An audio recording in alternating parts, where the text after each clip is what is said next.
নমস্কার বন্ধুরা, mirror application চ্যানেলে সবাইকে স্বাগতম। আজকে নিয়ে এসেছি মধ্য ভারতের একটি গুরুত্বপূর্ণ বংশ, দাস বংশ। সুলতানি যুগের দাস বংশ। এই সুলতানি যুগের দাস বংশ সম্পর্কে আগে সংক্ষেপে যে মূল বিষয়গুলো, সেই মূল বিষয়গুলো তুলে ধরা হয়েছে। এক কথায় বলতে পারেন সার সংক্ষেপ। সুলতানি যুগের শুধু দাস বংশটাকেই তুলে ধরা হয়েছে এবং দাস বংশ থেকে কি পরীক্ষা, কি প্রশ্ন উত্তর বা প্রশ্ন বিগত পরীক্ষায় এসেছে সেগুলো আলোচনা করা হয়েছে এবং দাস বংশের যে মূল বিষয়গুলো আলোচনা করা হয়েছে, আপনারা যারা বিভিন্ন পরীক্ষার জন্য প্রস্তুতি নিচ্ছেন বা নেবেন ভাবছেন তাদের খুবই কাজে লাগবে এবং মনের মতো করে তৈরি করা হয়েছে। সংক্ষেপে সকল বিষয় তুলে ধরা হয়েছে যেগুলো পরীক্ষা আসার মতো এবং তারপর শেষে আলোচনা করা হয়েছে বিভিন্ন রকম প্রশ্ন যেগুলো পরীক্ষা এসেছে এবং আসতে পারে। কিন্তু বন্ধুরা, এরকম নতুন নতুন ভিডিও পেতে গেলে আপনাদেরকে অবশ্যই চ্যানেলটি সাবস্ক্রাইব করতে হবে। সাবস্ক্রাইব করার পর লাইক, শেয়ার, কমেন্ট করতে হবে এবং নোটিফিকেশান বেলটি অন করে চলুন। সংক্ষেপণ। দিল্লি সুলতানি শাসনের কিছু গুরুত্বপূর্ণ সংক্ষেপণ। কুতুবউদ্দিন তুর্কিস্তানের আইবক নামক উপজাতি পরিবারে জন্মগ্রহণ করেন।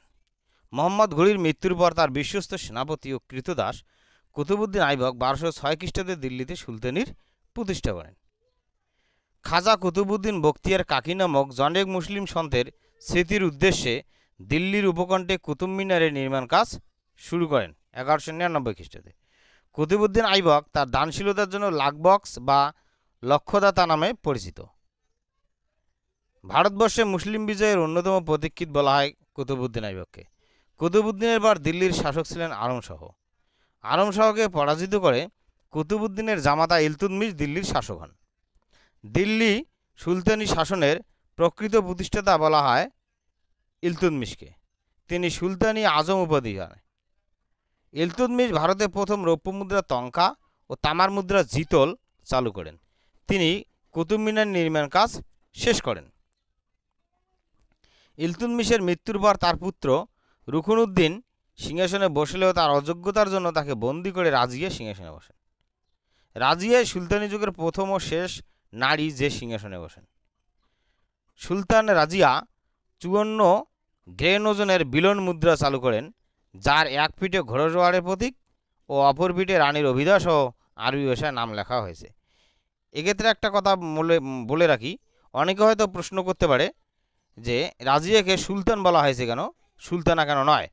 রাজিয়াকে সুলতান বলা হয়েছে তার কারণ তিনি সিংহাসনে বসেন এবং তিনি সুলতান হিসেবে বসেন। আর সুলতানা হচ্ছে সুলতানের পত্নীকে বলা হয় সুলতানা, তাই রাজিয়াকে সুলতান বলা হয়েছে। মিনাস উস সিরাজ সুলতান নাসিরউদ্দিন মাহমুদ শাহের সভায় ছিলেন। তিনি তাবাকাত ই নাসরি গ্রন্থটি লেখেন। 1266 খ্রিস্টাব্দে নাসিরউদ্দিনের মৃত্যু হলে তার প্রধানমন্ত্রী উলুগ খাঁ গিয়াসউদ্দিন বলবান নাম ধারণ করে দিল্লির সিংহাসনে বসেন। তিনি বন্দেগানি চাহেলগাড়ির অবলুপ্তি ঘটান, যেটা শুরু করেছিলেন ইলতুৎমিশ। তিনি মেওয়াড়ি দস্যুদের দমন করেন। লবণ পর্বত অভিযান করে তিনি খোক্কর উপজাতির দমন করেন। তিনি নায়বাদী খুদাই এবং জিলিল্লা বলে নিজেকে ঘোষণা করেন। তিনি লৌহ ও রক্তের নীতি অনুসরণ করেন। তিনি পার্শ্বিক রীতি অনুযায়ী সিজদা অর্থাৎ সুলতানের সম্মুখে নতজানু হয়ে প্রণাম ও পাইবর অর্থাৎ সিংহাসন পদচুম্বনের নিয়ম প্রবর্তন করেন। বলবানের মৃত্যুর পর কাইকোবাদ ও তারপর কায়ুমার্সকে দ্বিতীয় শামসুদ্দিন উপাধি দিয়ে সিংহাসনে বসানো হয়। জালালউদ্দিন ফিরোজ খলজিকে কায়ুমার্সের প্রতিনিধি নিযুক্ত করে শায়েস্তা খাঁ উপাধি দেওয়া হয়। কাইকোবাদের প্রাসাদের নাম ছিল কিলগিড়ি। এবার আসা যাক নির্বাচিত কিছু প্রশ্ন ও উত্তর যেগুলো বিভিন্ন রকম পরীক্ষা এসেছিল। 1.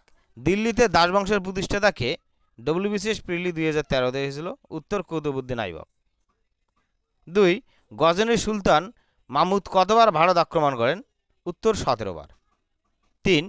কোন বছর মোহাম্মদ বিন কাসেম সিন্ধু দখল করেন? উত্তর 712 খ্রিস্টাব্দে। 4. দিল্লি সুলতানির প্রতিষ্ঠাতা কে ছিলেন? উত্তর কুতুবউদ্দিন আইবক। 5 কুতুব মিনারে কাজ কে শুরু করেন? উত্তর কুতুবউদ্দিন আইবক। 6 কুতুব মিনার কার উদ্দেশ্যে তৈরি করা হয়? উত্তর খাজা কুতুবউদ্দিন বখতিয়ার কাকি জনেক মুসলিম সন্তের স্মৃতির উদ্দেশ্যে। উস্কাপির।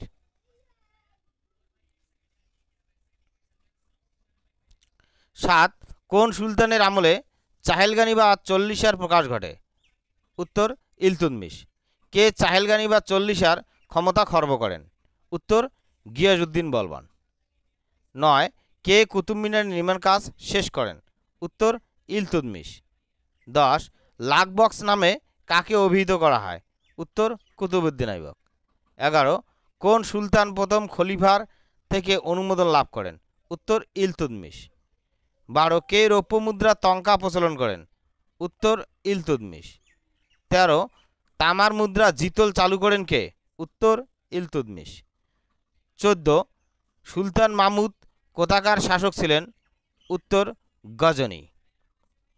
15 দিল্লি সুলতানির প্রকৃত প্রতিষ্ঠাতা কে ছিলেন? উত্তর ইলতুৎমিশ। 16 তরাইনের প্রথম যুদ্ধ কোন সালে হয়েছিল ও কে পরাজিত হয়? উত্তর 1191 খ্রিস্টাব্দে হয় ও মোহাম্মদ ঘুরি পরাজিত হয়। 17 দ্বিতীয় তরাইনের যুদ্ধ কোন সালে হয়েছিল ও কে পরাজিত হয়?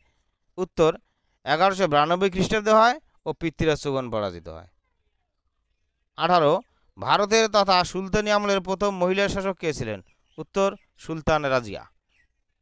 19 দাসবংশীয় কোন সুলতান দাস ছিলেন না? উত্তর সুলতান রাজিয়া।